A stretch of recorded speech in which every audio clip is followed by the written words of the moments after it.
Hello, everyone. We're just live. We are going to wait for a minute or so for people to get on because you'll get a notification. And then we'll be joined by our guest and then we'll get started. I got my tea ready as always because I get dry throat. Don't want to have people thinking that I have COVID because I don't.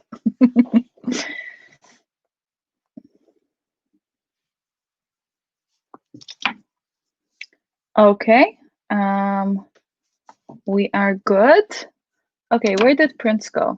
He disappeared. Oh no. Hello everyone. Welcome back to yet another live. We are going to be joined by a very special guest today. I think you guys know who he is by the name of this broadcast. Please welcome Prince. Hello, Prince. Oh, you're black screen. I can't see you. Oh yeah, no, you're here. You're here. Hello, how are you? Oh, you there? Hello. Hey. Hi, how you doing? Good. How are you doing? I don't know what's wrong. I can't see you right now. Don't know what the problem is, but oh no. Do you want to try and see me? Do you want to try and restart your I can see you now. I can see you now. Everything's fine. Perfect. Yay. Yeah, I don't know what the problem was. Hi. That's okay. Hello. So this is Prince. He is based in Nigeria and he is, would you consider yourself mostly beauty photographer? Is that a fair thing to say? Yes. I'll consider myself mostly a beauty photographer. Okay. Let's see first before we start in with the questions. Let's see, where are you guys coming from? By the way, Prince, I think there is a TV on in your place and we can kind of hear it, or some sort of a noise. Yeah. I don't know what it is. Sorry. What can you hear right now? It's like a TV noise, basically, or somebody talking or something. Nah, I'm actually using this mic, so it's just me in here. That's weird. Okay, never mind. Maybe, do you know what it is? It's probably my voice reflecting back because you have no earphones in, so I can probably hear myself. That's what it is. I'm going to figure out how to get earphones. Let me see if my AirPods. Okay, perfect. I'll just have a look at where people are from, and we'll wait for you to get earphones. Hello from Ghana. We have Morocco, Cardiff.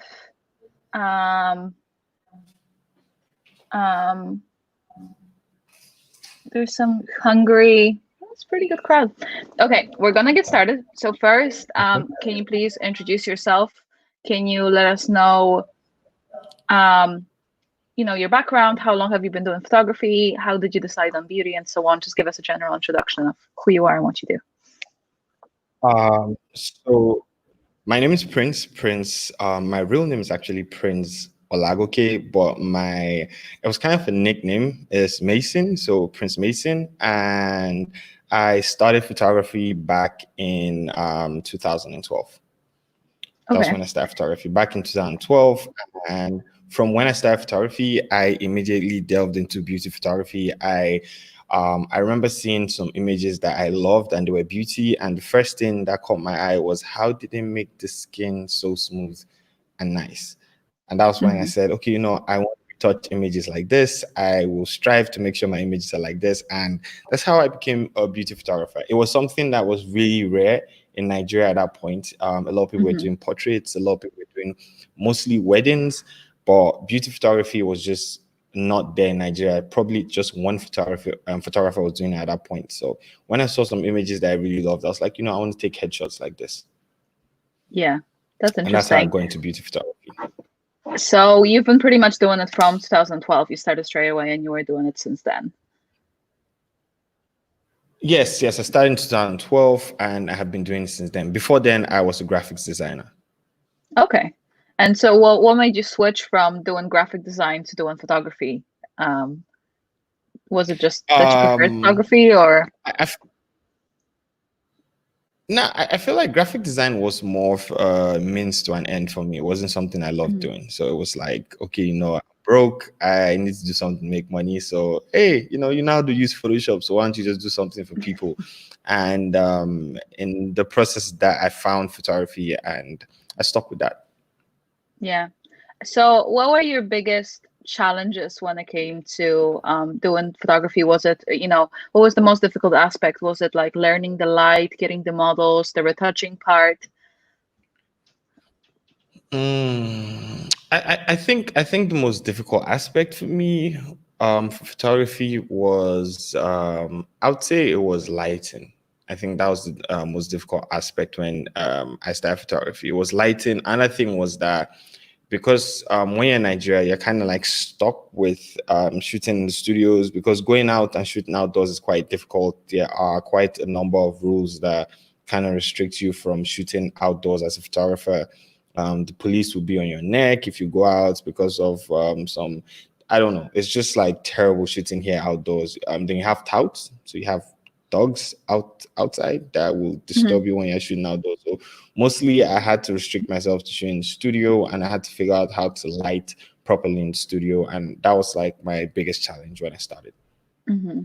I definitely understand that because I feel like, I mean, when I started photography, I was fully natural light photographer. I'd never took photos indoors. And I remember the first time I ever went into the studio and I started playing with a flash. I literally had no idea what to do. I set it up on like 1/600 or 1/800 of a second, and I had this Mm-hmm. like big black stripe in the middle of the screen. I'm like, the light is broken. It's not working. I just had like no understanding whatsoever of how light works. And I got the guy, I got the guy Mm-hmm. to come in and like show me. He's like, "What is wrong with you? Like, you're dumb." And I was like, "Sorry." um. So Uh, how long? my my Yeah. first, yeah, go ahead, go No, ahead, no, go ahead. go. Keep going.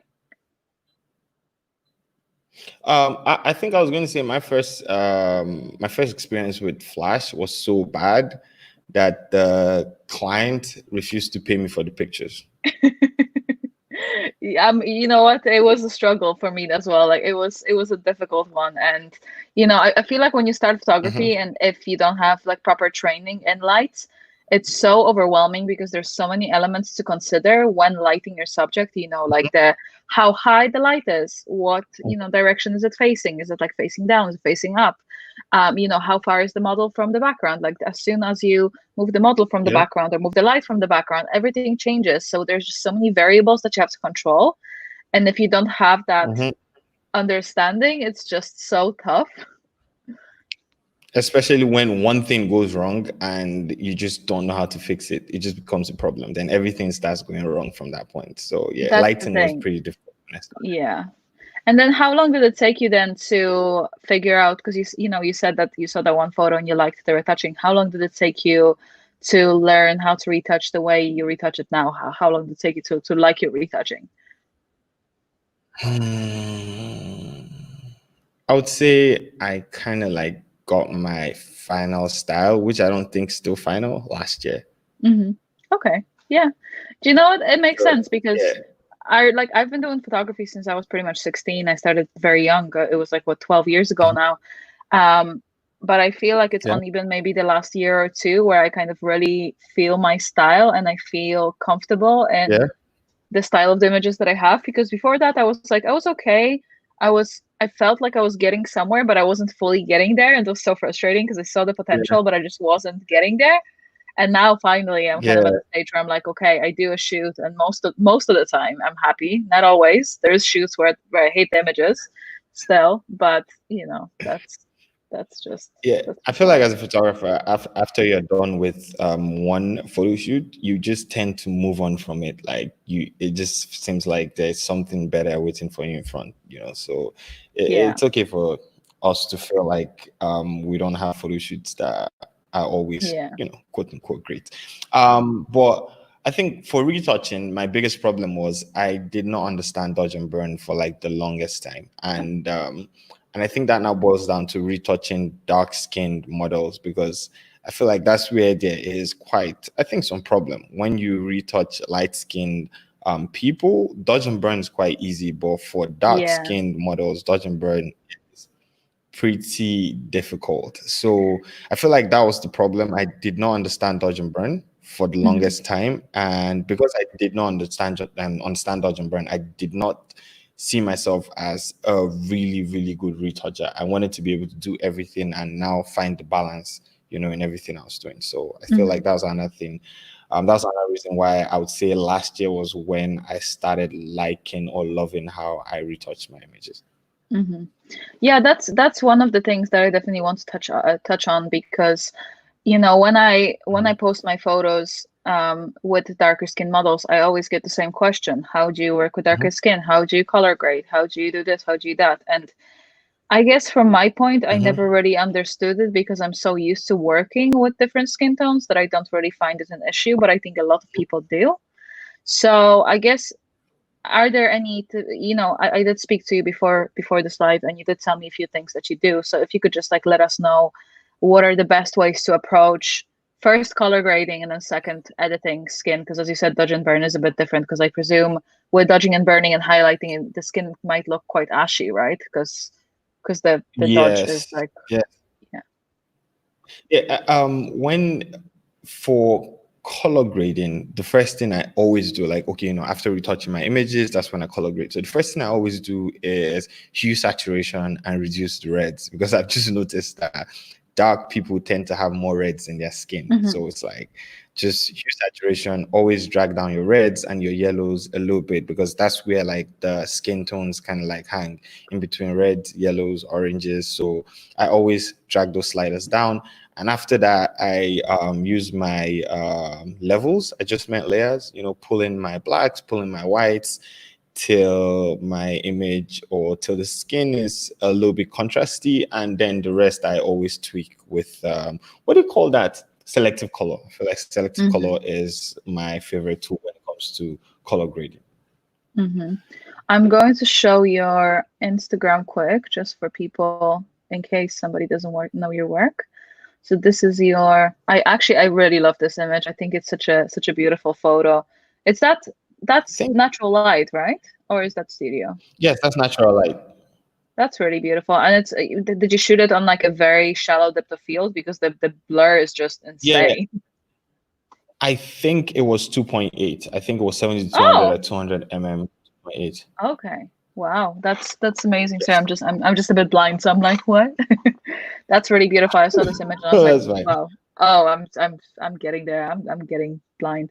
But yeah, I think I what I really love about your work is that you have quite a lot of texture, because this is one thing that I noticed from the models. Like obviously not everybody's the same, but with the models that I worked with, a lot of the girls that had darker skin, they did have slightly rougher skin texture, a lot of the time. Yeah. And but I think it's actually really good for in terms of like retouching purposes, because you get to have that natural texture that you sometimes wouldn't have. Sometimes I find when you shoot beauty and the girl has no texture at all, it's actually more challenging than the girls that do have more texture. Yeah, it just looks smooth and fake, and people Mm, actually think you're over retouching. Meanwhile, the person has really good skin and no texture. It's just like yeah. it's normal. But for dark skin models, we tend to have a lot more texture, like so much more texture that you are actually looking for how to remove some and just to have the texture even around the whole face. hmm Yeah, I had this situation once, and it was an interesting situation, because I was shooting a beauty shoot with a girl who had very dark skin, and afterwards I sent the images to a professional retoucher. She retouched them the way she always does, and she had just like normal skin texture. She had no imperfections on it. It was just skin texture, and I sent it to the agency, and they actually asked me to make the texture less visible. So we actually had to like blur the texture more, which I was like, why? There's nothing wrong with it. But I guess they wanted her to look like she had none, like she had just like, I don't know, but it was very Yeah, interesting. just like smooth. Yeah, it's something that I always I've dealt with too when I worked with some beauty brands. They just want the image smooth because that is the representation that they have in their mind for their Hmm products. Sometimes, like, okay, you know what? When you use this product, your skin is going to look like this. But yeah, we obviously know that's not true. But now it's But actually interesting, because um, a lot of the brands, like a lot of beauty brands, especially in the States, they now, prohibit like false advertising like this. So they actually prohibit like, doing excessive retouching, or if you retouch the image, they state that like the image has been retouched, which I think is a pretty interesting twist. Yeah, in Nigeria, it's not that way. Yeah, you're like, they don't care. It's fine. No, nobody cares. In fact, people love when their images are over retouched here. So I feel like it just goes a long way to show that your products are nice. But who Hmm. knows? Hey, I I think can it's say anything I want to say.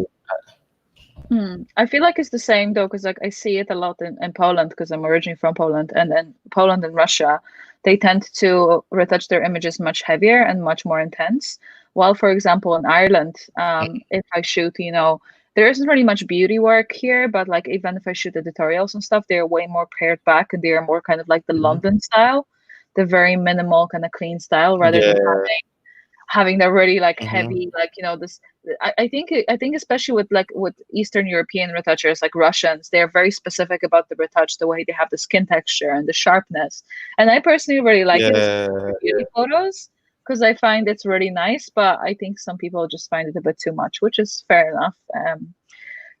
Yeah, Russia, China, or let me just say Mm, Asia in yeah. general, they love retouched images. Some parts of the US too, love when your images are like really retouched. But I feel like that's why we see a lot of the amazing retouchers come from Russia and Ukraine. Hmm. You see people that are really good at retouching, they come from all those parts, and sometimes India, but I feel like that's where some of the crappy ones come from too, India. I think there's a lot of there's a lot of retouchers that do like very basic stuff, like clip, like the clip, no, what is it called, clip masking or whatever it's called, like they're retouching the background and just like doing like loads of like very like commercial stuff, like like doing catalogs and stuff, so it's not very high quality stuff, it's more about quantity. So but yeah, Hmm. you're definitely right, there's different like areas, like even if you compare, let's say, the market in New York versus the market in LA, and you think about like how much more Hmm. retouching and how much more things go on in LA versus like New York, that is like way more pared back and way more like classy and like clean and minimal and Yeah, stuff. yeah. So, and so it's like it's the same country, but like depending on where you are, it's just like completely different standards, which I think is pretty interesting. It's almost like New York photographers are the natural light, shoot outside, show how busy the city is, show Hmm. some things in the city and all that kind of stuff. And LA is more of a I would say really commercial hub when it comes to lighting. Mm. I feel like it's Yeah. in LA that you see people shooting the studios with like a lot of lights and all that stuff. But that's just what I've seen though. I Hmm. can't wait to travel so I can see it in real life. But hey, Oh, tell me about it. Yeah. So, how do you find working in Nigeria as a fashion photographer? How is the industry there? How do you how do you think it is in comparison to the rest of the world? Like, is there any difficulties in being there and so on? Just tell us more about it. I feel like Nigeria is still a growing economy, even though we're like it's a huge country. We have a lot of people. We have quite a lot of money in this country, even though the money is kind of like just within a group of people. Nigeria is still a growing economy. So for something like photography, a lot of people do not see the um, which word would I use? I would say the need for spending a lot of money on photography. So when it comes to work, for the high-end work, let's say the high-end commercial work, high-end beauty work, um, it's almost like the supply is more than the demand. Let me just put it that way. Hmm. And in terms of the because that's something that we touched on today this morning as well. You were mentioning about different rules that you have in Nigeria and how different the country is in terms of like the rules that you go by when you arrange shooting and so on. Like, I'd love to hear more about it because I've never, Yeah. I've worked like I was in South Africa for 3 months, but that's obviously a completely different industry to Nigeria. And I would love to hear how things work, even in terms of like contracts and instead of like brands. Is there? Oh, we lost him. He's gone. We'll just wait for him to get back. In the meantime, if you guys have any questions, we're gonna start answering them soon. Oh, there we go. He's back. Hi, Hello. sorry about that. I don't know what happened. It just went That's off. okay. That's okay. Yeah, so I Um, would just love to hear more about the whole industry there and how everything works and you know. if you've ever gone on the news, Nigeria is a crazy place. It's an amazing place to live. It is, but at the same time, Nigeria is a crazy place, especially when it comes to doing business here. I feel like Nigeria is probably one of the only or one of the few countries where I was telling you earlier today where you would actually send a contract to a client and the client will think that you are being too serious.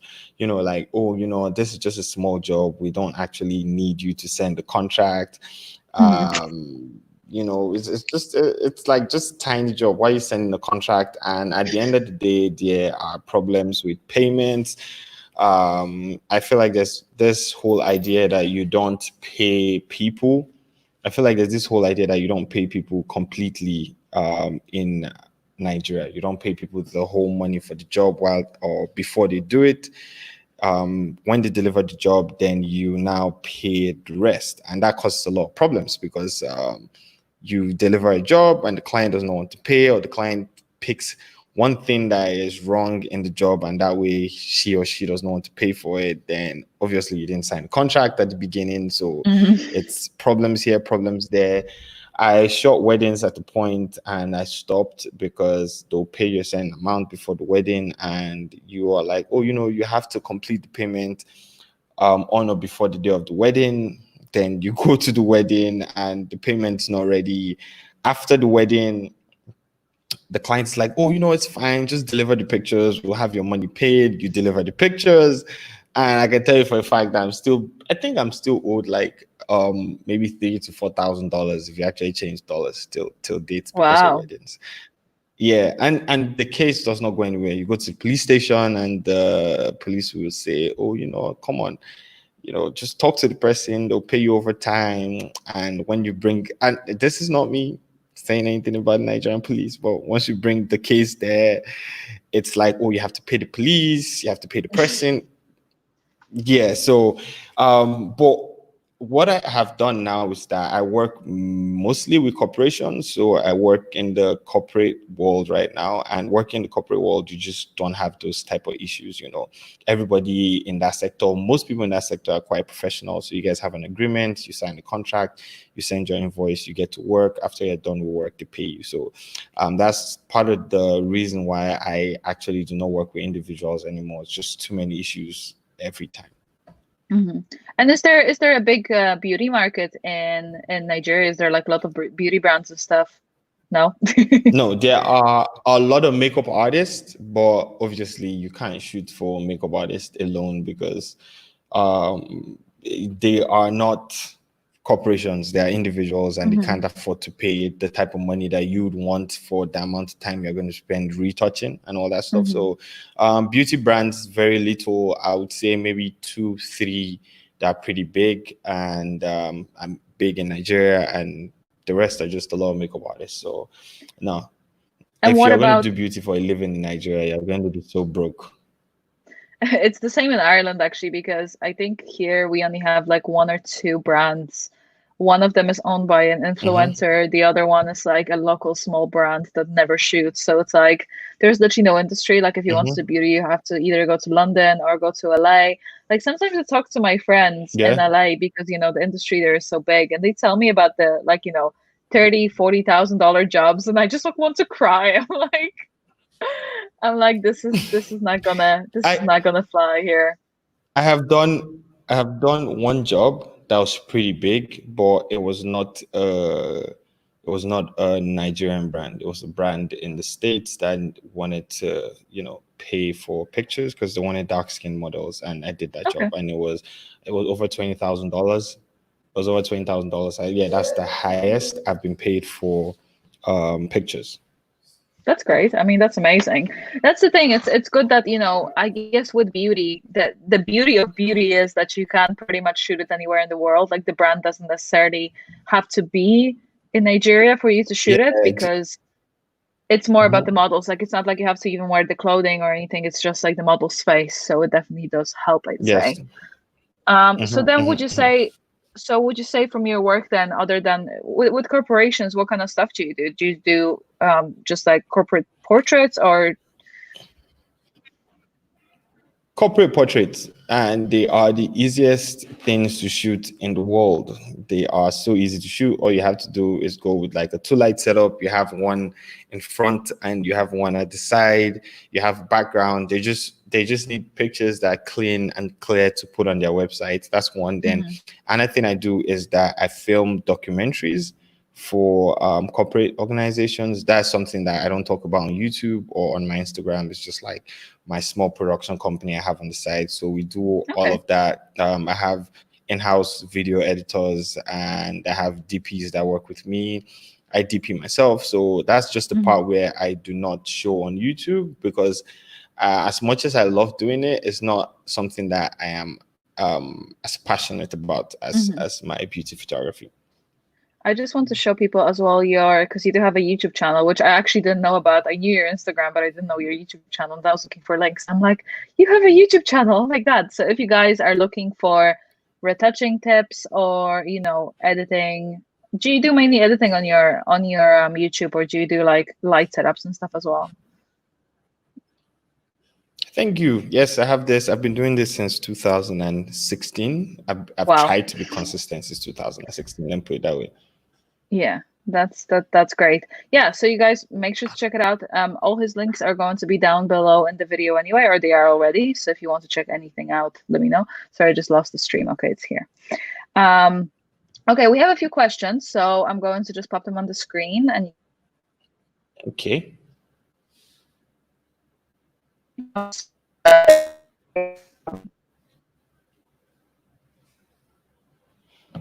hey, sorry. Prince, as a beauty photographer from Sorry. Africa, Yes, that's the first question. what do you find the biggest misconception about retouching? Let me see. The biggest misconception about retouching is that you are um changing how the person looks. I feel like that's the biggest misconception about retouching. People think that retouching is you changing how somebody looks. And I always tell them that if you see somebody wearing makeup outside, there are details that your eyes cannot pick up because most times the light is not concentrating on that person, like how it is when you're shooting in the studio when you have the light just on that person. And that's why when you shoot outdoors with natural light compared to when you shoot in the studio, it's almost like you see a lot more details on the person's face than when the light is like even and spread out and just really flat and nice, right?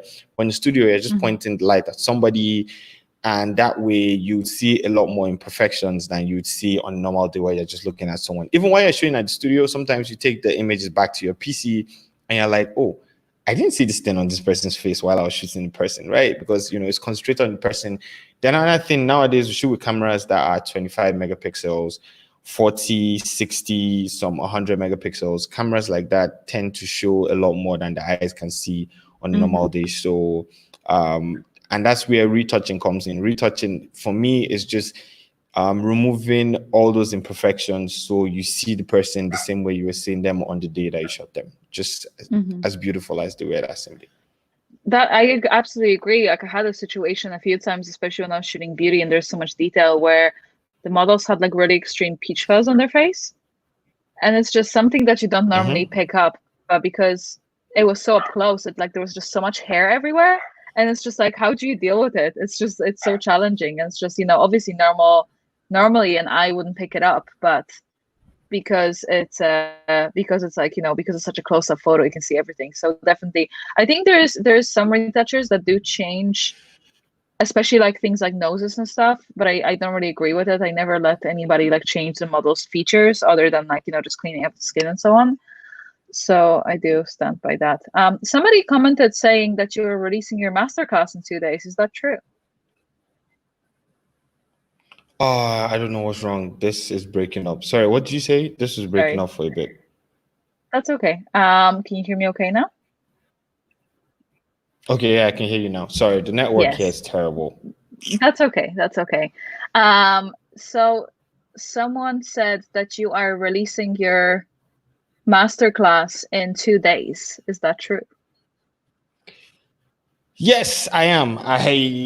I've been trying to do a class for, let me say, over 6 months, or probably a lot longer than that. I've been trying to do a class. In fact, I recorded the full one, and one day I just went on my PC and I deleted it. I just felt like it was not good enough. But I just told myself recently that, why don't you just put something together? I think like 2 3 months ago, I was like, why don't you just put something together and see how good it looks? And I started putting it together, and I really loved this one. So I was like, okay, I'm going to put it out. So putting it out in 2 days. So enrollment start in 2 days, and we'll have 6 days for enrollment. Then the masterclass is going to start on the 27th. Nice. Great. Best of luck with it. I'm going to check it out once it's out. Thank you. Thank Um, you.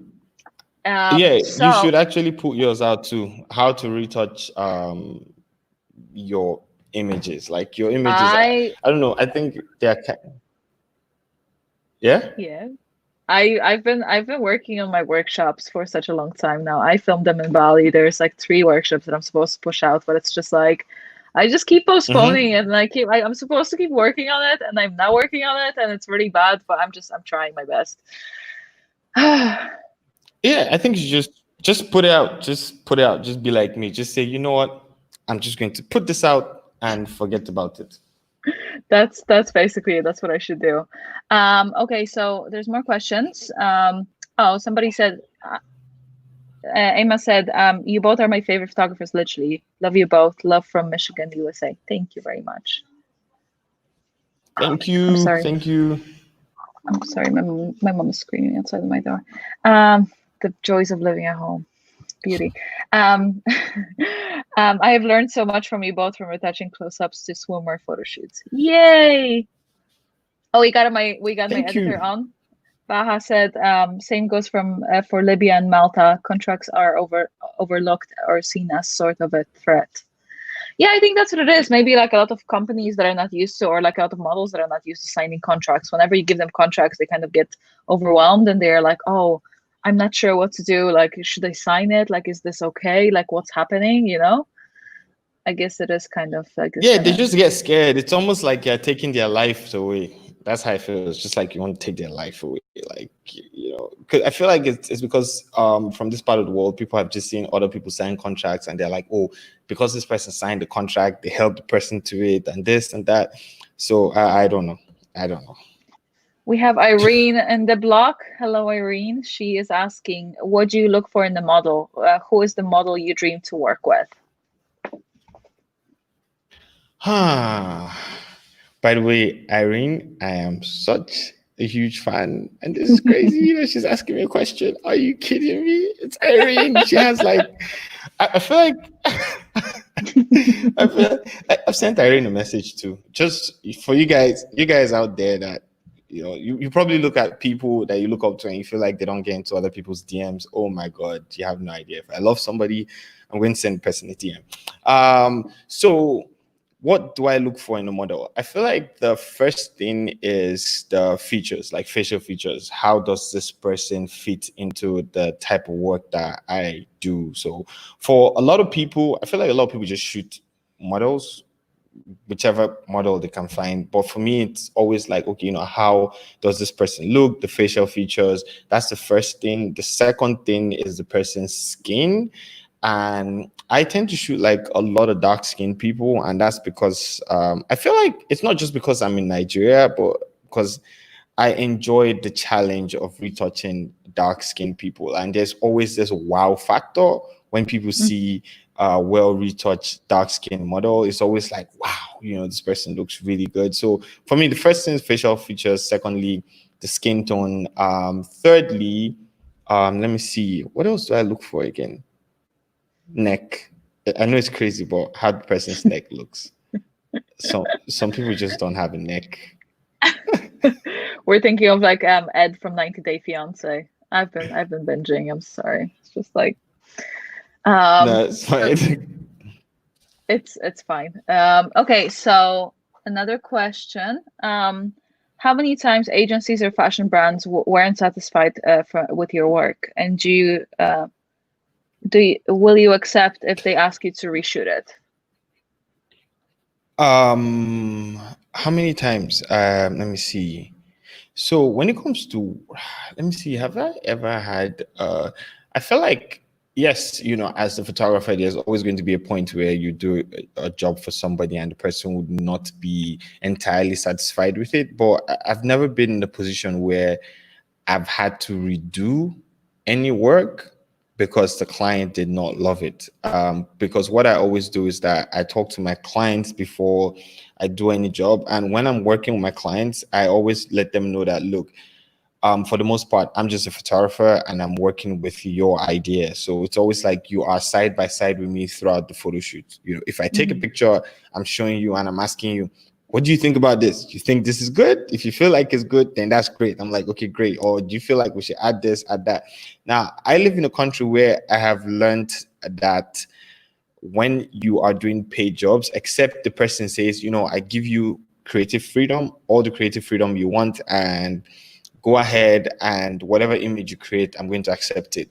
Except that person says that, I just know that if you do anything that is slightly different from what the client wants, then there is going to be a problem. So for me, what I always do is that I follow the clients to the T. Like, I am not telling you that you should do this, you should do that. I am not adding one thing to what you want me to do.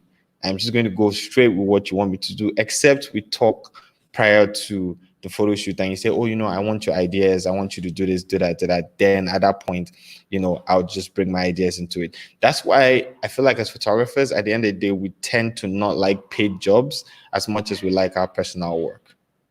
Yeah, absolutely. I agree with that. I think in general, whenever you have the pressure of knowing that you have to deliver certain types of images, that's when it kind of gets tricky, because that's when your brain starts tricking you into like, oh, am I good enough? Is this good enough? Am I going to perform? Are they going to like my work?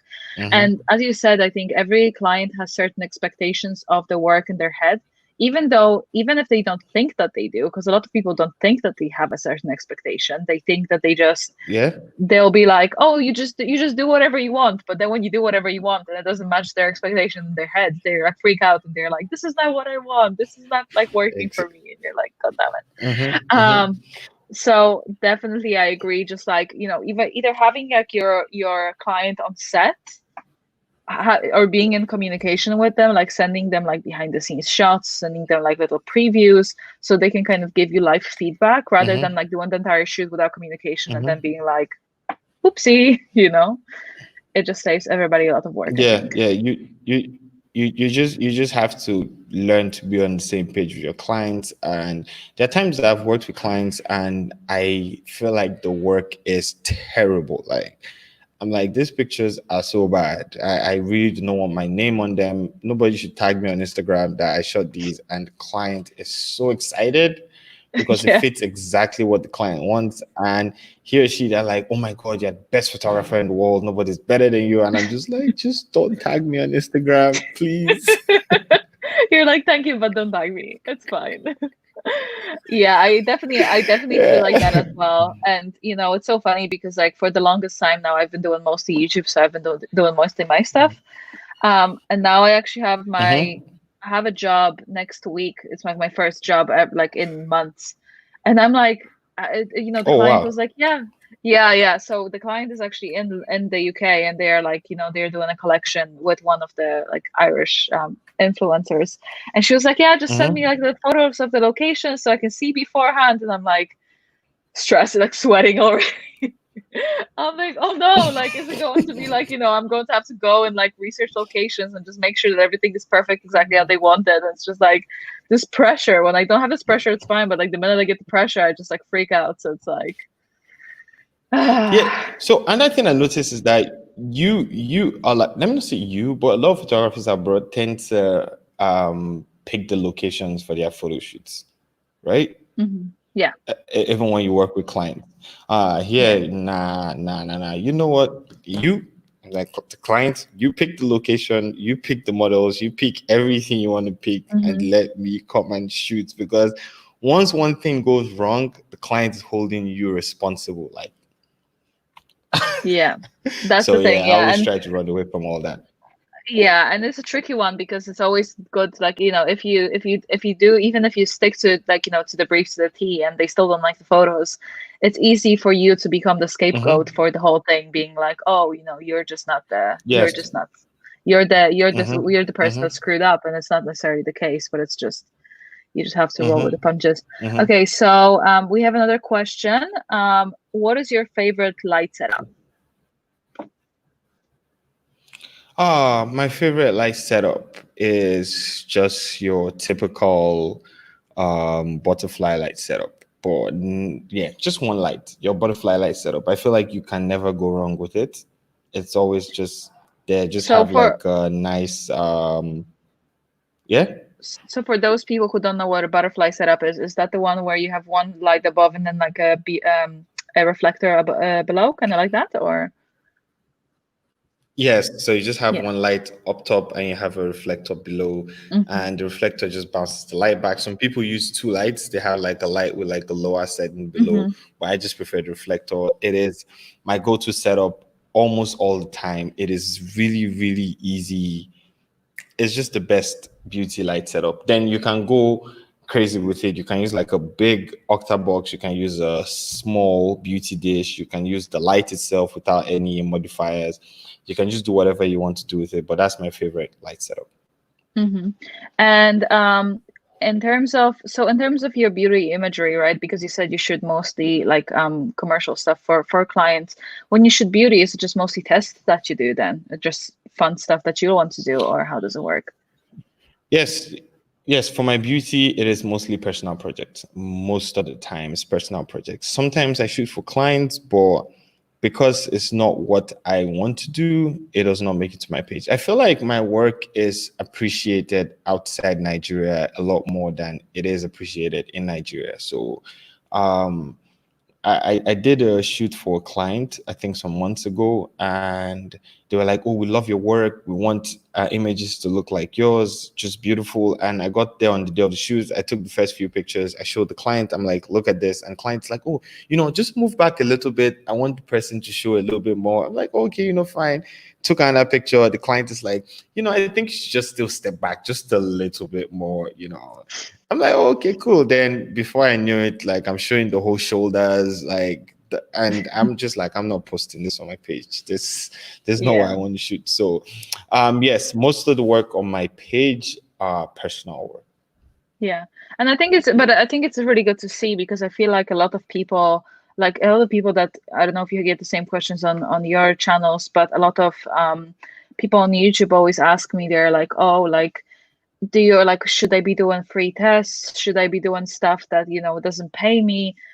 And from my perspective, yes, Mm-hmm, absolutely, because that's how you build your book, and that's how you do stuff that you actually enjoy doing. Because as you said, a lot of client work is very mm-hmm, restrictive, and you don't necessarily get to shoot what you want. And it's mm-hmm, like, there's a very, very few photographers that I know that actually shoot stuff for clients that is, and they are able to mm-hmm, post it on Instagram afterwards or on their channels, because a lot of the work that you mm-hmm, do mm-hmm, is the boring everyday work that you don't necessarily want to have in your portfolio. And like, I feel like at the end of the day, if you post this boring work, you will attract the more boring work. You will never attract really good clients if you don't yeah. put yourself out there and show that you're capable of producing that kind of work. Mm-hmm, mm-hmm. And even the client that you do the boring work for, to be honest, the reason why they're coming there to work with you is because they can see the interesting work that you're doing. So for the most part, always shoot for free, but shoot when it's your personal project. Don't go shooting for Exactly. clients that can pay you for free. Yeah, exactly. Okay, so another question, what camera do you use? What'd you say? What camera do you use? What camera do you? I use a Sony A7R Mark III right now. That is going to be my camera for a while, except Canon brings out the EOS R5. Mm. And for some reason, it is the best camera in the world and it's affordable. Then I'll switch. But until then, Okay. I'm with my Sony A7R III. The reason is because it's 45 megapixels. So I can Hmm. get as much quality as I want from the camera. Then the other reason is because it shoots really, really good videos. So I use it as a Yes. part of my video production company. So I shoot like a lot of videos with that. Then I record my YouTube videos too with that. So it's And what just are an your all-round camera for me. and what are your favorite beauty lenses then? The Canon 100 f2.8, it's 2.8, yes, f2.8L macro lens. That is my Mm. favorite beauty lens. In fact, I love the lens so much that the one I have does not work perfectly for my Sony camera. So what I do is that I always manual focus. That's how much I love that Oh, lens. It is oh sharp. wow. Mm. The Yeah, the color reproduction is amazing, Mm. and I absolutely love that lens. I don't know, it feels like it Yeah. makes the person look a little bit more beautiful than any other lens. So the I I 100 I I macro is my agree with favorite that. lens. I feel like with the color on this lens, it's almost like it's slightly like warmer and creamier. There's something about the color that isn't Yes, like the blacks are not as harsh, and I do agree. It is one of my favorite lenses as well. It's actually one of the only two lenses that and I it own. I is only have it is. and it's quite affordable. Yeah, yeah, yeah, yeah. I remember I bought mine. It Yeah, was compared to other lenses. mm.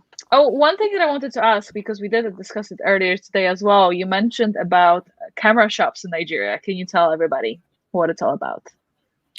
Oh, that is another. Oh my gosh. Buying a camera in Nigeria is all sorts of madness, honestly. So we have right now we have Canon.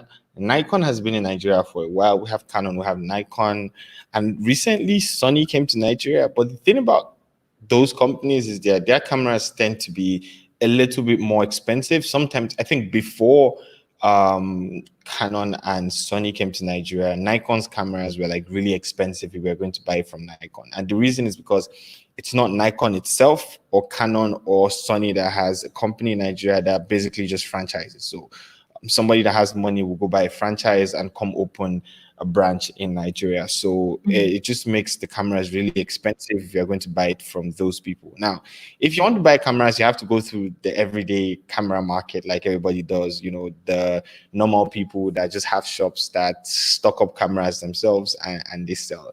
And you are not getting 1 hour warranty. I'm serious. I'm not talking about 2 days or 3 days or 3 weeks. You're not getting an hour's guarantee. Like once you leave the place, once you walk out at that place with the camera, if anything happens to it, or if you turn it on and it does not come on anymore, that's your business. The person is not changing it. The question the person will Wow. ask you is, when you left here, was it working? And you would say yes. And the person would say, so what do you want me to do? That's how Wow. crazy it is. I remember I remember when I got my 35 I was so excited. I think this was January 2017. I was so excited that I was going to get a Sigma 35. So I went to a store, OK Japan. If you're in Nigeria, you're watching this from Nigeria, you know him. Went to a store, I got the lens. I was so excited. I got in the car. I got home and I looked at the pack and it came in a pack that was for a Sigma 30 1.4, not a 35 So I'm like, okay, this is weird. Then I opened the pack and the lens was just wrapped in a nylon and dumped in the pack.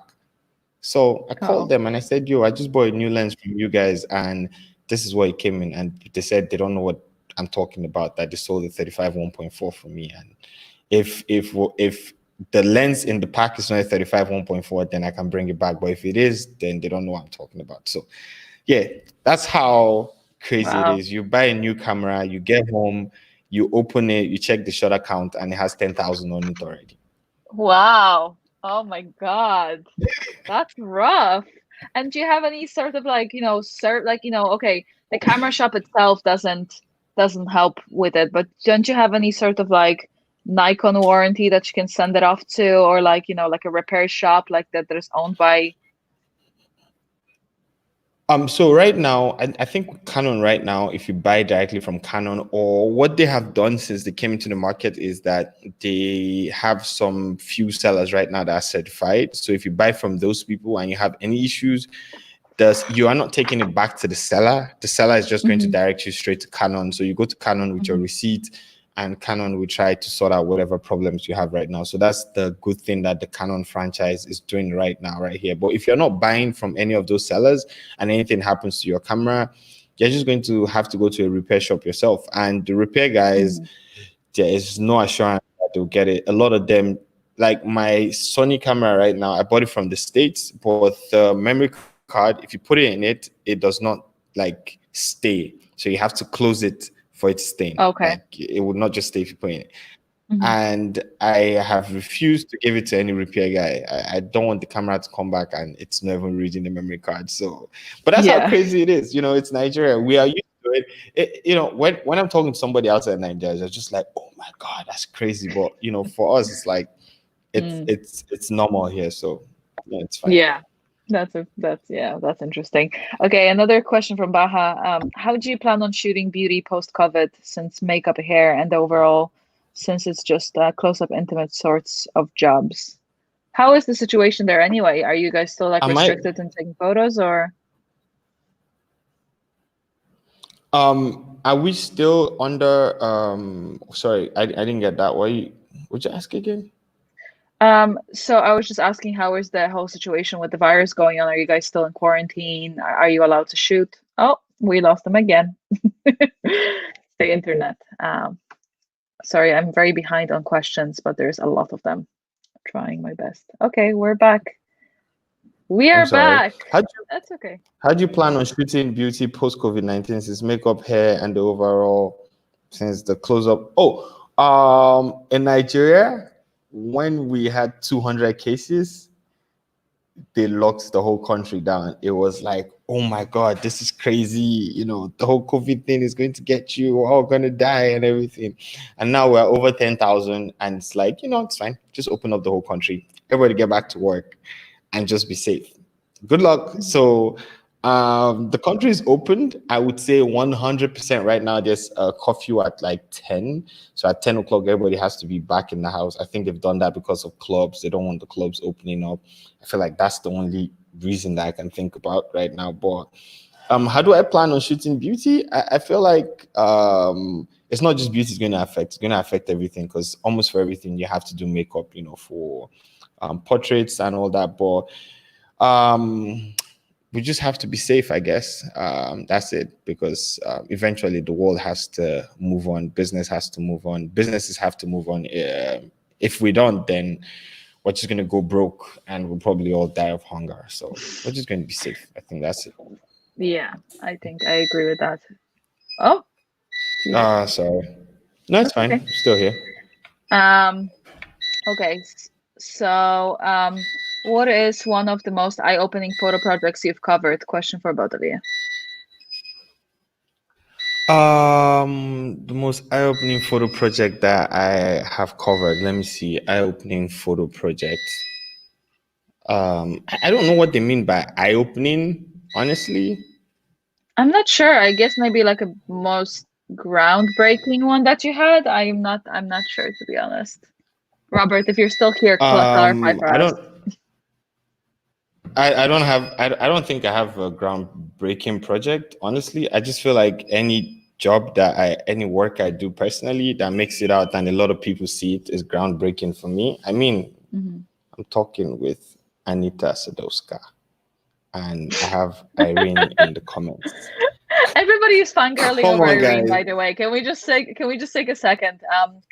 F Zaka is like, I'm with Queen Irene Rudnick. Then the future male, he says, how am I sharing the same comment box with Irene? Oh my God. Irene, you're our number one guest on this. I Ah, I mean, oh.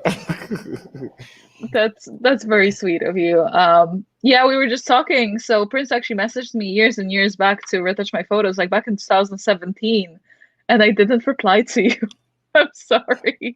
As I said, Yeah. back then Hey I guys, wasn't. she's I'm sorry. I did reply earlier, to be fair, and the only reason probably why I didn't respond is, but at that time I still wasn't like getting my work retouched. I was doing everything myself. So just to clarify. Um, okay, let's continue with questions because we're like really behind, but there's so many questions coming in. How many hours does it take you Mhm. to edit a personal project per image? Personal project. How many hours does it take? Sorry, hold on. Yeah, it's fine. I would say four, three, Four 4 hours. hours per image. Yes, Yeah. yes, Yeah, 3 to 4 that's why hours. you see, that's why I If don't do if beauty if so if well. if I absolutely love the image, 3 to 4 hours. If I absolutely love the image, Hmm. Yeah, fair enough. Okay, so but we have if I don't, then then what? yeah. Then like an hour.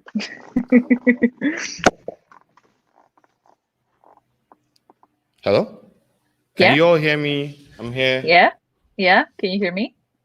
Okay. Mm-hmm. Yes. Kevin just says, Uh, well, I well, follow me. my I is here. two of my most favorite photographers, and Kevin donated $5. Thank you very much, Kevin.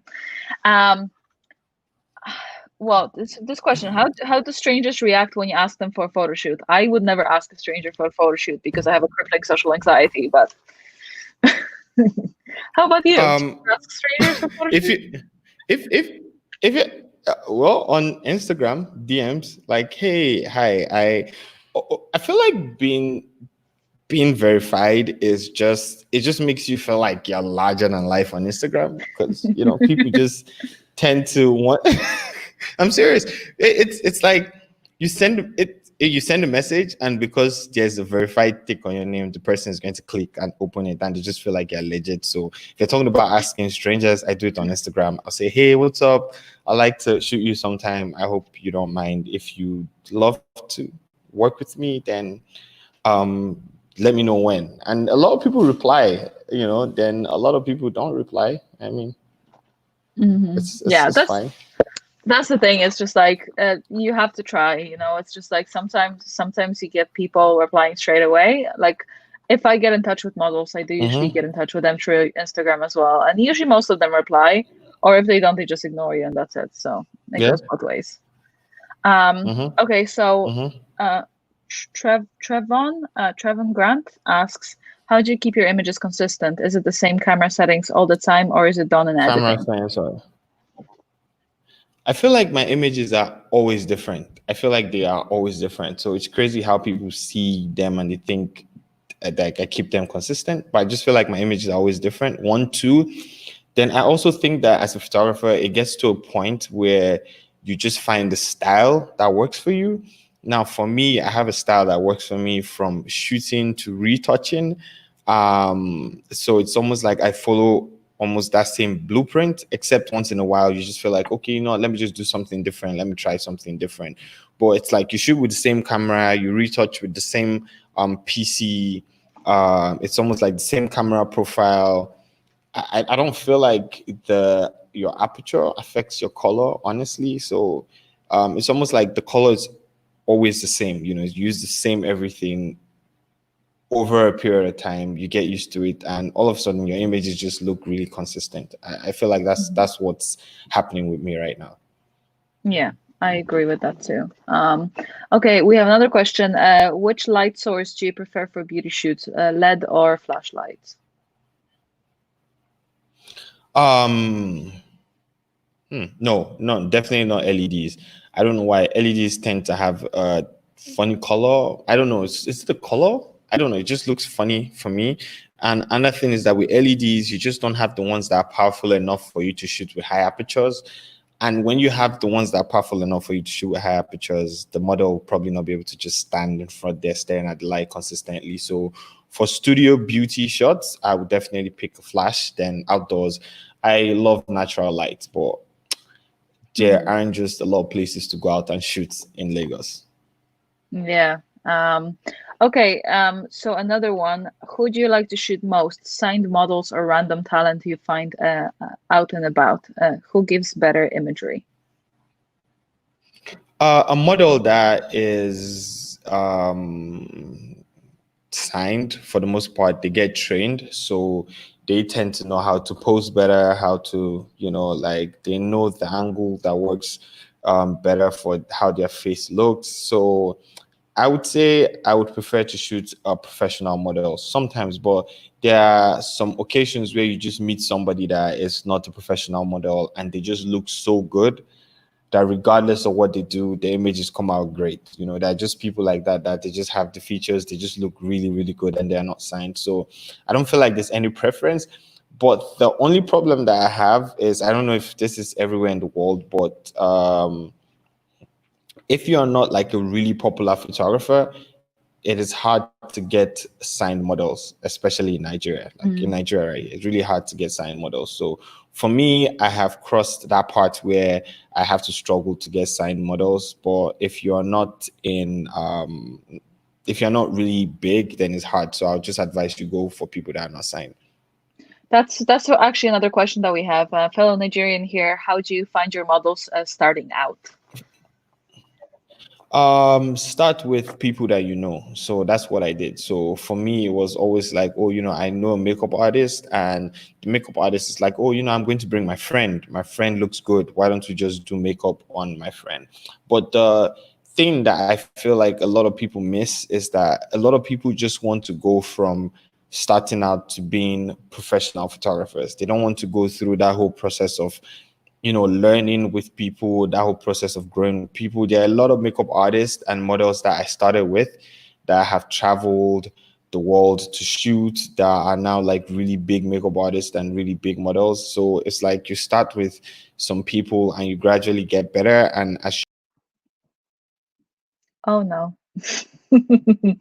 We lost Prince again. He is going to be back in a second. There we go. sorry, I'm back. So what was It's that? I okay. was talking about I was talking about how you start with some people Hmm. and you gradually grow and you all get better together. So it's like so many people just want to skip that phase and become really professional photographers. And I feel like that's Hmm. something that is almost impossible to do. So just look for a friend's sister, your sister's friends. Just look for people around you and start with them. And once you start shooting really good images, the even the agencies will reach out to you and say, hey, we have a new model. Do you mind shooting her? So just start that way. Yeah, no, I agree. I started the same. I was just taking photos of my friends, and then eventually, gradually, I started getting connections with model agencies. But it literally took me like 5 or 6 years to start working with proper agencies because nobody ever Uh-huh. wanted to shoot with me. So it's definitely not something that happens Mm-hmm. overnight. And there's things that you can do to speed it up. And I feel like if you have the right mood boards and if you have the right style for the agencies, they might want to start working with you a bit faster. But other than that, it True, is a true, pretty slow true. process, and it takes a good while to build up. Uh-huh. Okay, to piggyback of Uh-huh. Queen's Irene's question comment, because Irene, I think, asked it a bit earlier. Could you talk a bit Queen about Irene. Queen Irene? That's what we call her from now on. It's Queen Irene. We need to change her username. Could you talk a bit about some lenses you feel are essential in your own work, plus what you use them for? I would say for beauty, I would just say the 100 mm is Hmm. my favorite lens. But sometimes it just does not work when you have a model or when you have a subject that does not have the exact features that you want. You might Hmm. need a lens that's longer than that just to like, compress the image and make everything look slimmer. And Hmm. that's when I pull out my 70-200 and I shoot at 200 mm. So my lenses that I have right now, I have the 28 for the Sony and I have the 85 1.8. I have the 28 f2 and the 85 1.8. Those are the two lenses that I have for my Sony. And when I shoot like my portraits, my what do you call it, my corporate portraits, I just use the 85. It just looks good when you're shooting portraits. But mostly for my beauty work and what I'm known for, I can tell you that for the last 6 months, 1 year, it's been the 100 mm. Hmm. That makes sense. It's a really good lens. I really love it for beauty, and it's actually very Mm-hmm. versatile, even though it is 100 mil. So I totally see that. Okay, another Mm-hmm. Mm-hmm. question. Oh, Joey said that's Nigerian lights out for you. Was that what it was? Lights out. Um, What did Joey sorry, there what was did Joey Joey. say? Joey said that's Nigerian lights out for you. Oh, yeah. How's Nigeria? Oh, by the way, Joey is an amazing photographer and Okay. he we worked together in Ghana. He came for one Oh, of the shoots that I had in he Ghana. just So he just roasted you. He said Prince never replied much to my messages until he was coming to Ghana. There you go. you know what? I'm still. It's so funny. I'm not replying Joey's messages right now because yeah. But I see a lot of people in the comments that I know. I see Albert Chime, an amazing photographer. I retouched some of his images. So those are Ghanaians. Then Flow Shop is also an amazing photographer in Ghana. Big shout out to you, Flow Shop. Then we have Photo Me Ike. Yay. Photo Me Ike is my Photo Me Ike made fun of me. For one video, there was a video I wore this really tight shirt. And he told me to go give it to the boy that owned it. I'll never forget that. Trolled me. It's just like this live stream is very quickly becoming a roast session. It's just everybody is roasting each other. I love it. Joey is calling you. Oh no, sorry, he's not calling you. He said Joey unfollowed him on IG, and then he like lolled at him. So I unfollowed. I unfollowed everybody on Instagram because it got to a point for me that Instagram became a place where I was going to look at other people's work and see how well they were doing. And for me, I just felt at that point that was like really unhealthy. And this is something that people don't talk about. People don't talk about how unhealthy social media can be for you. So for me, I just felt like it was getting unhealthy. And I was like, okay, you know what? The people that I love their work and I see as inspirations, I will always look at their work. I'll always go check them out. But for me, I'm just going to like stick to YouTube and, subscribe to people's pages on YouTube and learn from people instead of Instagram. So that was the major reason why I just unfollowed everybody on Instagram. And it made me leave Instagram in a way where I just go to Instagram right now to go post and leave, or just go reply messages and leave. Yeah. Some people should try that out. It might help you. It's, what, I agree with it. Like there's a lot of people that like I probably wouldn't necessarily follow, but a lot of the time it's maybe people that are in my industry and so on, that it's kind of a bit awkward to unfollow them because they will know. And I personally never check people that unfollow me, but I know that there's a lot of people that do, and then they they would message you. They would literally message you and be like, why did you unfollow me? It's like, yeah, it's not personal. It's not take personal. it so personal. People take it so personal. They're like, oh my god, why did you unfollow me? I'm just like, please, it's Instagram. Okay. So another question, do you think that photographers need to have an editing style or focus on each image individually? Great life. Thank you. Do I think photographers need to have an editing style? I feel like sometimes it works in making your images consistent, but at the same time, it's not your editing style will not work for every image. So you just have to learn to be flexible. But like I said, if you want to have consistent images across the board, then it's always nice to have an editing style. But I feel like even as a retoucher, it gets to a point where you just develop a style and it just becomes your thing. So yeah. Yeah, no, I agree. I think, from my perspective, I feel like your style does kind of come with like, for me, my style came like very late in the game when I was shooting for quite a while. It's just like, I think it was kind of at the point where people started messaging me and they were like, oh, I saw this photo and I knew it was your work, where I was like, okay, I must have actually developed a style without even realizing, because people know my work when they see it.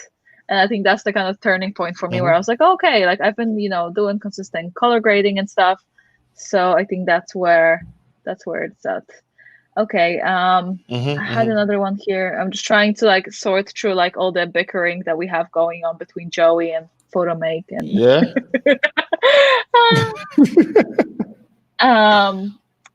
have you been disappointed about the pictures you have had from a shoot after you got home? I had it many times. I think we spoke about it a bit before. Like I had it personally many times. How am I like for like would you ever pictures? Would you ever like take photos and then go home and be like, oh, I actually don't really like it, I think it's kind of shit?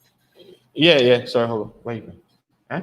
Oh, you want to get fired? Okay, fine. For me, yes, I have been disappointed about pictures that I've had from a lot of photo shoots, and when I get home and I look at them, I'm just like, oh my God, I can't believe I shot this rubbish. But sometimes after retouching, or when I go to bed and I wake up the next day and I look at the pictures, I just say, it's not actually that bad. It's really not that bad. Or you have a friend look at it and your friend's like so excited, like, oh my God, these pictures are amazing, right? Yeah, like, okay, it's not that bad. But as photographers, I feel like we are always disappointed because we expect more of ourselves. Mm-hmm. Yeah, no, I agree. I think in general, like as you Mm-hmm, grow as a creative as well, it's kind of like you start looking up to better and better photographers. I actually had this conversation with Alex Hutchinson last week, and it's like, when mm-hmm, you start your photography, you have certain type of images that you go for and certain people that you look mm-hmm, up to. But obviously, as you grow, a lot of the time, you get better and better, and your images get better and better. mm-hmm. So I think it's important to understand that something that might have made you happy a few years ago will not necessarily make you happy right now. And sometimes Yes, it's not when you going to get make the stuck, cut anymore. yeah, exactly. And sometimes you get stuck in a certain style for too long, and that's where the unhappiness kind of starts because you have to keep progressing, Mm-hmm, keep getting better. mm-hmm, mm-hmm. Okay. Let's see. We have a question here. How do you make portraits interesting when it's close up? Because unlike wide portraits, we can't play much with background.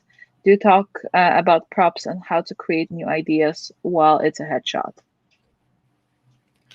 This is the part where shooting dark skinned people is just amazing because I don't know, they just look great. I feel like if you can retouch your images very well. Okay, let me stop messing around and say the truth. So when you have a team that's really good, from a makeup artist to a model, and the photographer knows what he or she is doing, it really does not matter how close up the image is, there's always going to be something that's interesting about the picture. It might just be the person's skin tone, it might be the person's eyes, it might be the makeup, something that is just different. It might just be the fact that the person sits well with the background.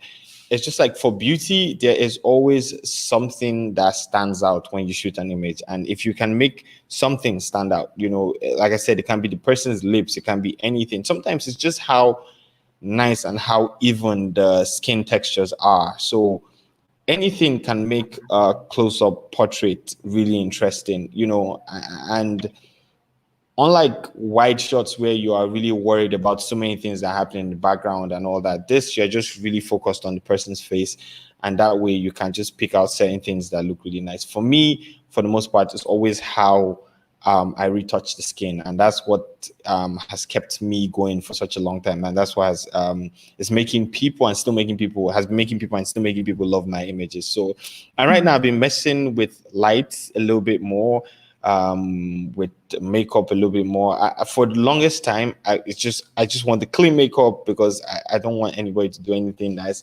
messy. But right now, I'm opening up a little bit to having some more interesting looks to Mhm. my images.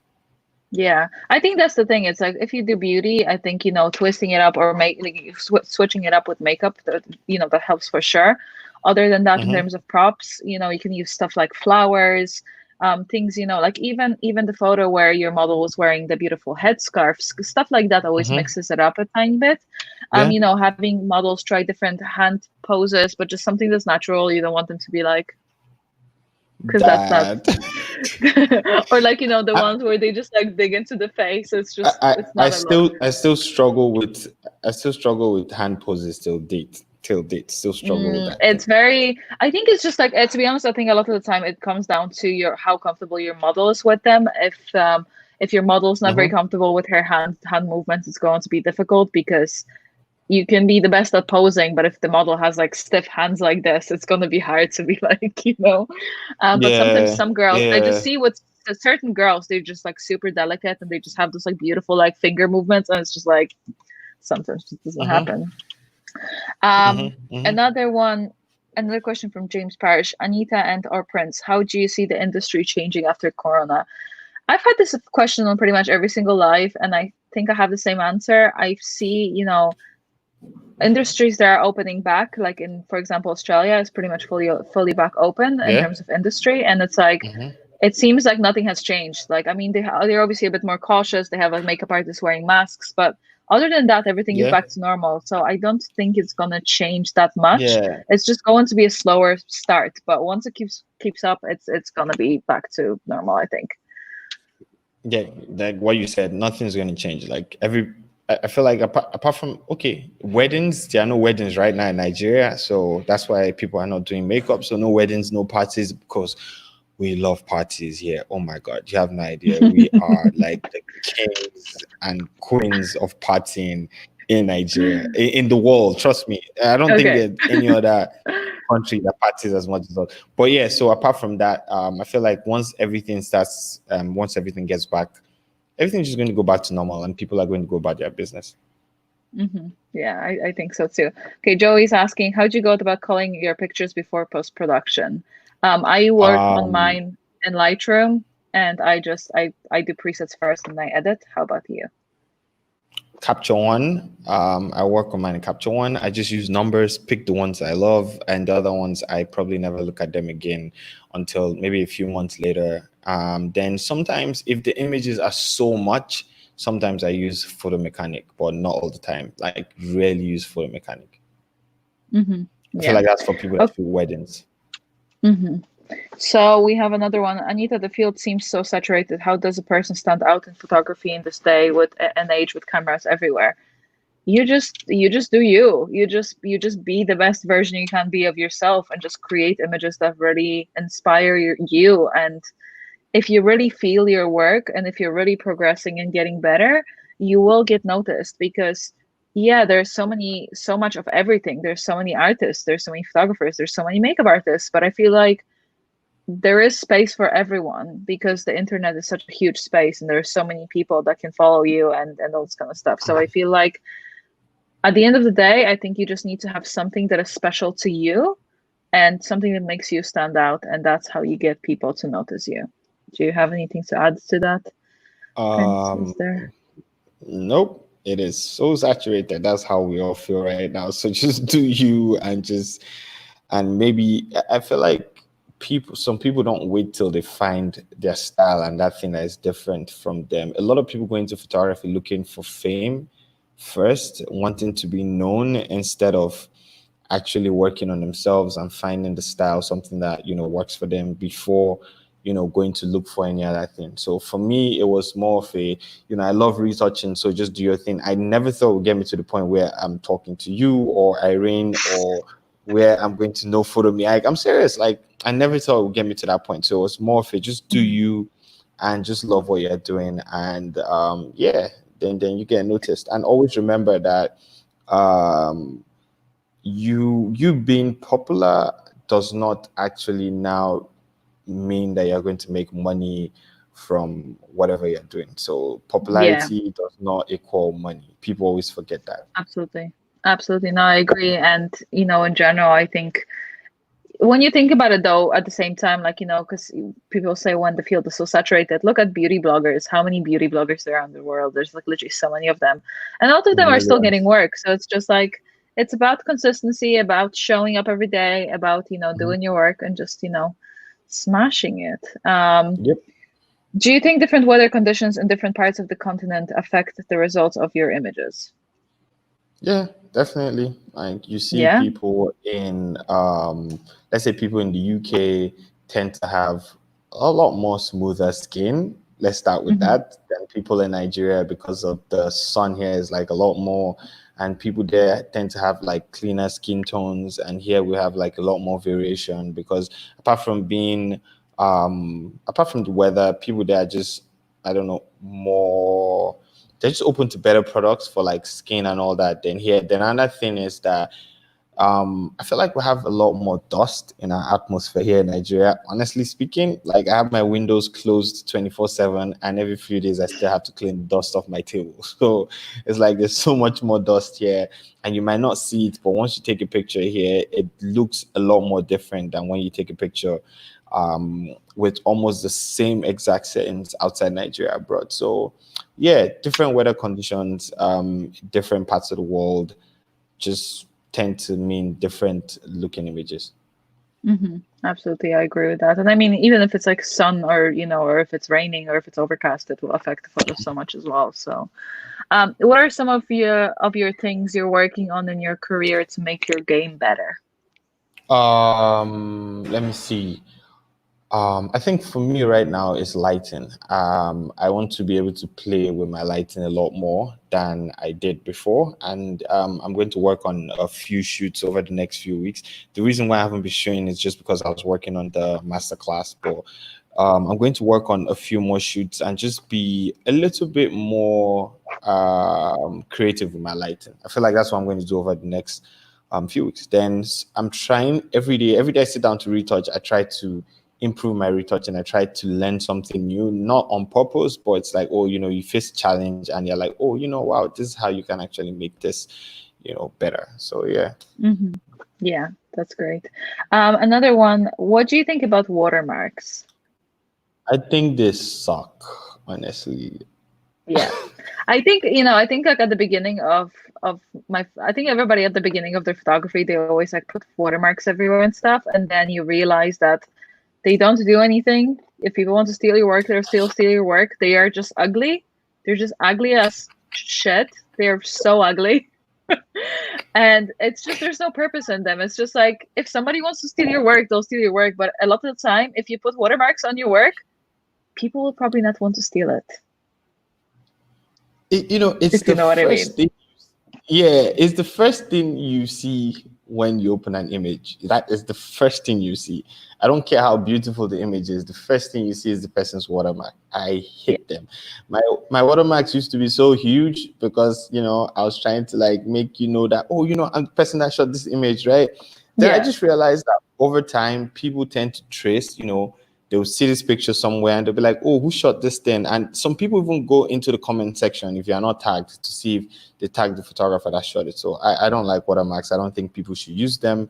But Hmm. hey, different strokes for different folks. So Yeah, absolutely.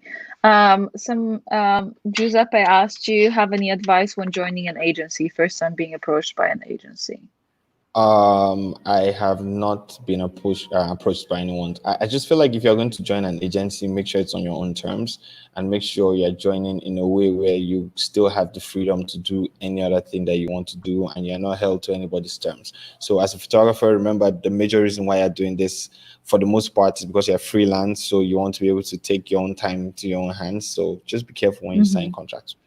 And make sure that they don't take 20% of the work that they don't get you, because a lot of agencies will try and get the clients that you already have, like manage them, but then take 20% commission. And a lot of the time, they Yeah. won't get you any extra work. They will literally just mooch off the clients you already had, and it's just going to be a waste of time. So just make Uh, sure that you arrange it in the way that works for you, financially and otherwise. mhm. Um, how do you deal with exhaustion and boredom while retouching? Unlike photography, there's less activity and you're mostly not moving. How do you keep retouching without breaks at all? Um, so this is one reason why retouching for clients is pretty difficult because for me it's Mhm. always like I love to take my time. So for me, when I retouch, I listen to music, and after retouching an image, I'll probably leave for a few hours, come back, then retouch another one. Sometimes even leave for like the whole day, come back, retouch, another image. I feel like you should always take breaks when you're retouching. If not, like I said, you're just going to get bored. It gets to a point where you just don't see any imperfections and they're there because you're just tired. So for me, it's always listen to music. Always, after retouching one or two images, take a break, go do something else, then come back and start all over again. So it's crazy how when you leave an image and you come back later, you always see something that you probably overlooked while you were there sitting for 2 or 3 hours. Yeah, I never retouch for like this long. I because usually when I do beauty, I outsource it to other retouchers. So from my perspective, if I do retouch a large load of like let's say beauty images or sorry, like fashion images or like client images and so Mhm. on, I do definitely take regular breaks because I feel like after 20, 30 minutes, my brain just goes into scramble and it's just like I don't even see if what I'm doing is good anymore. And it's just like the colors Yeah. go all funny. So it's definitely important to take regular breaks. Maybe, get yourself some water, get yourself some Mhm. tea, have a little walk around and you'll be fine. Mhm. Okay. We're gonna slowly start wrapping up because we're getting close to like 1:30. So if you have any more questions, ask them now or Mhm. forever hold your peace. Um, Okay, this is a bit of a big question, I guess, but we can try and approach it. Anita and Prince, racism seems to be very huge in the field as well. Do you guys think good Hmm. portfolio will conquer that? Do you want to start? Do you want me to start? I think you should start. Go ahead. I'm gonna let you talk. I think from my perspective, I've always tried to keep my portfolio as diverse as possible. It was very challenging at the beginning when I was in Ireland, because in Ireland literally has one black model, and I kid you not, it's not even a joke. Like now it's a bit better. We have like 3 or 4, but like back in the day there was literally one girl and she was pregnant at the time and she wasn't available, and I'm like, what the heck?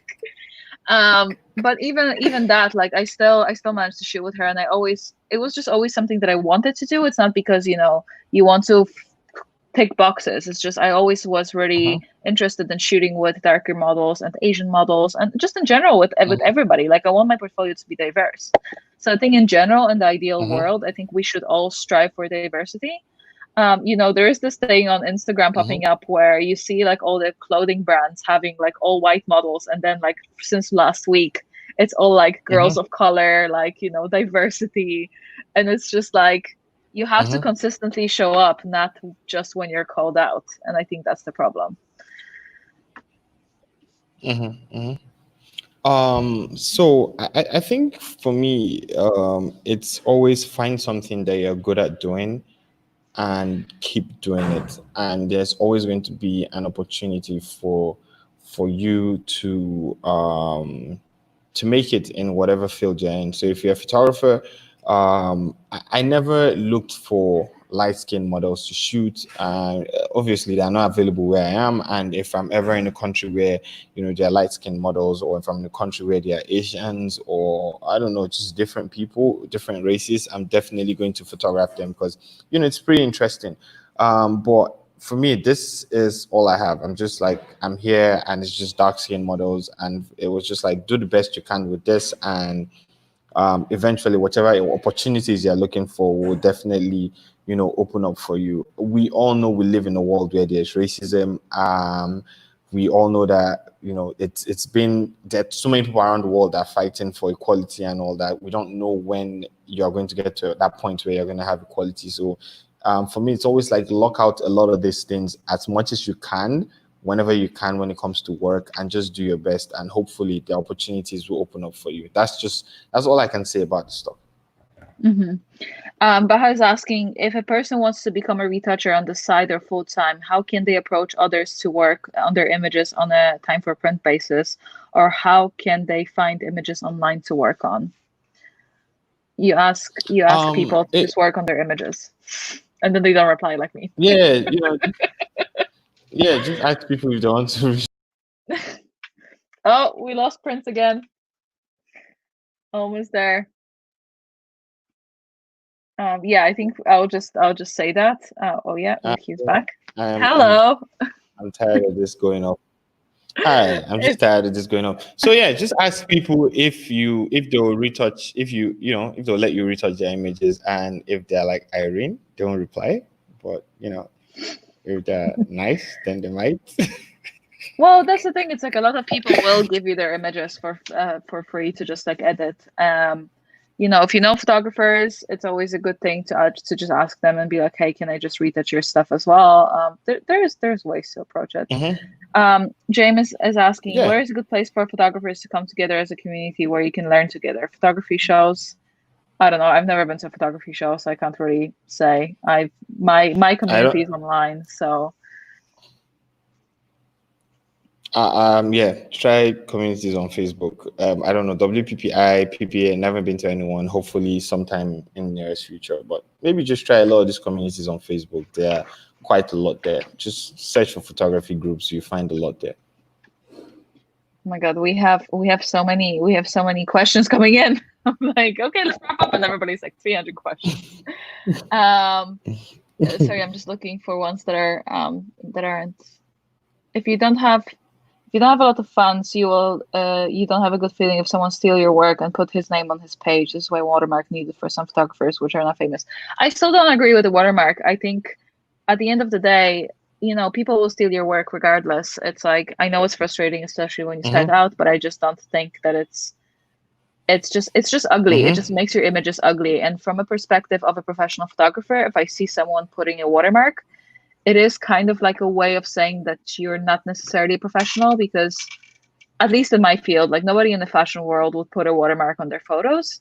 Maybe in other fields, they would, but personally, like as I said, if you do fashion or beauty and you put a watermark on, you're not really a professional in a lot of Mm-hmm. people's eyes. So that's how I see it. Um, Yep. okay. Stay away from watermarks. That's bottom line. Stay away from watermarks. Yes, exactly. Um, Sorry, I'm just trying to catch up with everybody asking questions. Um, Mm-hmm. okay, let this is gonna be our last question because we're just about to hit 1 hour and 30 minutes. Prince, how are you juggling your music Mm-hmm. with photography? Been a while since you released a song. Do you do songs as well? Oh my God, what's happening? Yeah. So music for me is just fun. That's what music is for me. So I actually was doing music before.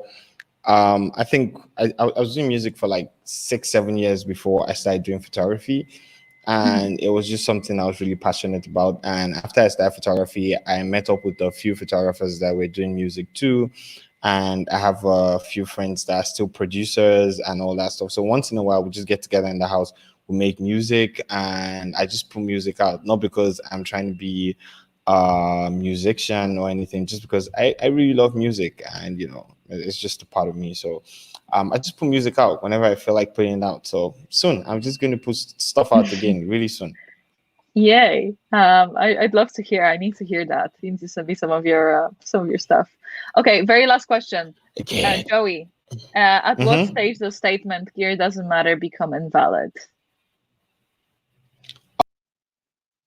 Oh, we lost him again.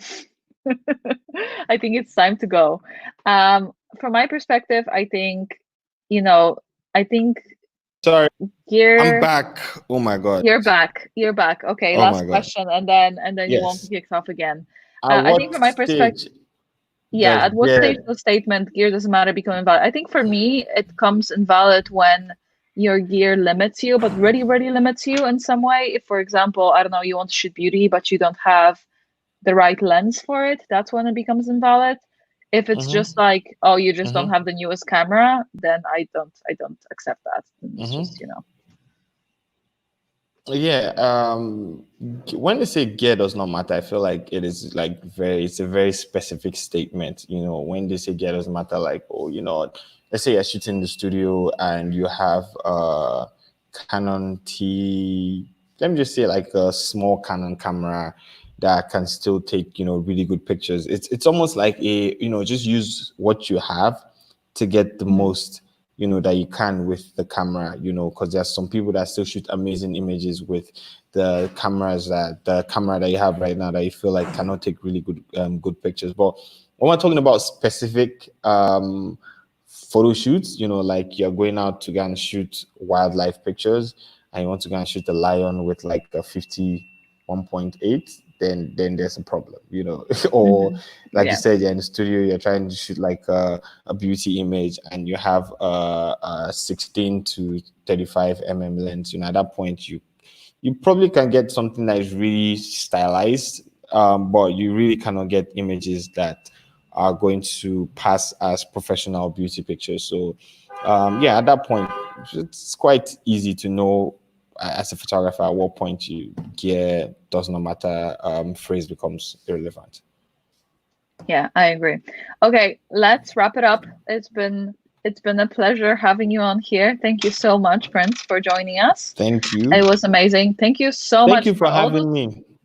You're so welcome. And thank you for all the questions. There were so many questions today. I could barely catch up. I was like asking you questions, like there was like 100 more, and I was like, oh my God. Thank you.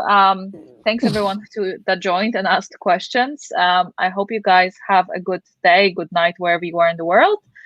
And I will see you guys Mhm. for the next live soon. I'm not sure when, but soon. Bye, guys. Enjoy your evening.